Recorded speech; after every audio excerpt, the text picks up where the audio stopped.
Apakah Anda menginginkan perubahan besar terjadi dalam hidup Anda? Jika iya, mari berkenalan dengan prinsip Kaizen. Prinsip Kaizen pertama kali dikembangkan di Jepang pada tahun 1940-an sebagai respons terhadap kontrol kualitas dan tingkat produktivitas yang buruk. Kata Kaizen berasal dari bahasa Jepang, yaitu Kai yang berarti perubahan dan Zen yang berarti baik.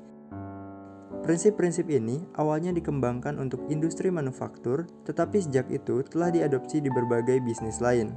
Filosofi Kaizen didasarkan pada keyakinan bahwa perbaikan kecil dan berkelanjutan dapat menghasilkan keuntungan besar secara keseluruhan dalam produktivitas dan kualitas. Filosofi ini berakar pada gagasan inkrementalisme, yang merupakan keyakinan bahwa perubahan yang secara bertahap lebih efektif daripada perubahan besar yang tiba-tiba.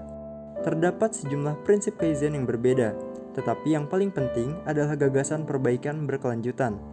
Prinsip ini didasarkan pada keyakinan bahwa selalu ada ruang untuk perbaikan, sekecil apapun. Praktisi Kaizen percaya bahwa dengan terus melakukan perbaikan kecil, mereka secara bertahap dapat mencapai keuntungan besar dalam produktivitas dan kualitas. Filosofi Kaizen telah berjalan sangat sukses di Jepang, dan telah diadopsi oleh banyak perusahaan di seluruh dunia.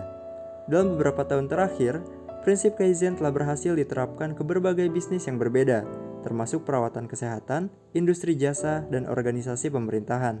Selain itu, yang paling penting, prinsip Kaizen dapat diterapkan pada semua aspek kehidupan, termasuk pekerjaan, sekolah, dan hubungan pribadi, dengan menggarisbawahi ide bahwa perbaikan kecil dapat menambah hasil besar dari waktu ke waktu.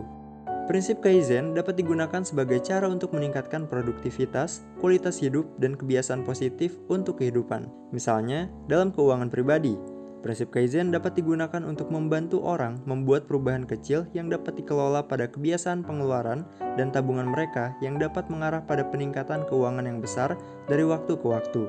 Dalam hal pendidikan, prinsip Kaizen dapat digunakan untuk membantu siswa membuat perubahan kecil dan bertahap dalam kebiasaan belajar mereka yang dapat mengarah pada peningkatan akademik.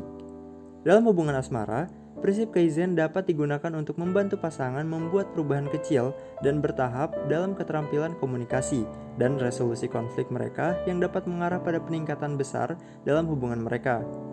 Di bidang kesehatan, prinsip Kaizen dapat digunakan untuk membantu orang membuat perubahan dalam pola makan dan kebiasaan olahraga mereka yang dapat mengarah pada perbaikan besar dalam kesehatan mereka. Ada banyak alasan mengapa prinsip Kaizen itu penting untuk kita pelajari dan terapkan di kehidupan sehari-hari. Salah satu alasannya adalah membantu menghilangkan kebiasaan malas yang hanya dapat merugikan diri kita dengan menunda-nunda dalam mengerjakan sesuatu dan tidak akan menghasilkan perubahan besar dalam hidup. Seperti yang telah dikatakan sebelumnya, bahwa prinsip Kaizen menekankan pada perubahan kecil yang secara bertahap mampu menghasilkan manfaat dan perubahan besar bagi kehidupan kita. Lantas, bagaimana membangun kebiasaan sesuai dengan prinsip Kaizen? Langkah pertama adalah mengidentifikasi perilaku atau hasil yang diinginkan yang ingin dicapai. Selanjutnya, kita perlu memecah perilaku atau hasil tersebut menjadi langkah-langkah kecil yang dapat dikelola. Setelah itu, kita harus mampu berkomitmen untuk mengambil tindakan setiap hari apapun yang terjadi. Hal ini pada akhirnya akan membuat perubahan besar yang terjadi dalam hidup kita yang mengarah pada perubahan yang positif. Ada lagi yang ingin kalian ketahui? Tulis di kolom komentar.